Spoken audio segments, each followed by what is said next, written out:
Welcome back. It's now time for the French Press Review, and for that we're joined in studio by Florence VILLEMINOT.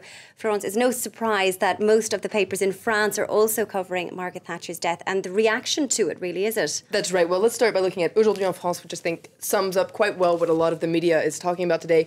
On aimait la détester, Margaret Thatcher. We loved to hate her. And it points out that she was really a quintessential woman of the 20th century, and she'll go down in history as being very divisive. And if you look at the French press today, it's incredibly divided along political lines. Basically, if you're on the left, well, you're not celebrating her so much. If you're on the right, you are paying tribute to her. Let's look at the left paper, though, Libération. It's a very harsh photo of her, and they call her la grande faucheuse, so they really don't mince their words today. That means the great reaper, and they say that, well, it's pretty good riddance that this symbol of ultra-liberalism of the 80s is gone, and they point out in their editorial, they lament the fact, actually, that her Thatcherism, her ideology, is still very much present today, especially after they say that it's been proven time and time again to have failed. They liken her in their editorial to a Bible-thumping preacher who spread this gospel of liberalism across the world, leaving victims in her wake like the miners, Argentinians,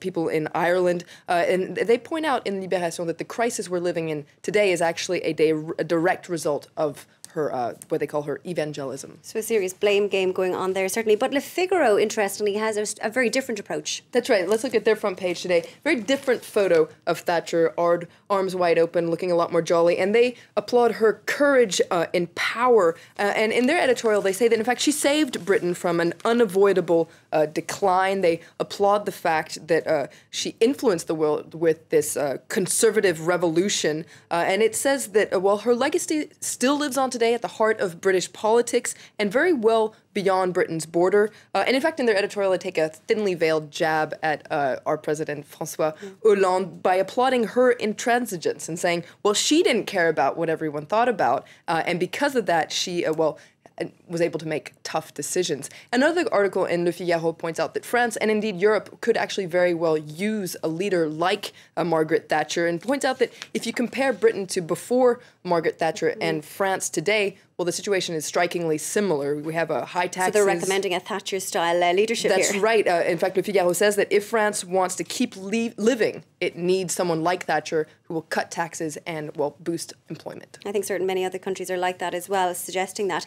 Now, we look to L'Express magazine. It comes back on relations between Thatcher and the various presidents during her 11 years in office. And certainly this is a subject of many articles right across, not just in France, but that's right. It's L'Express too. It's really interesting. Yeah, L'Express says that during this time it wasn't l'entente cordiale, it was actually a forced entente, and it comes back over the various presidents she encountered. For instance, well, the very first time she went to a European summit in 1979, she brought her handbag, her famous handbag, and well, according to this article, French presidents were really impressed by her political style. Valéry Giscard d'Estaing reportedly couldn't stand her and said that he would not be, jerked around by her.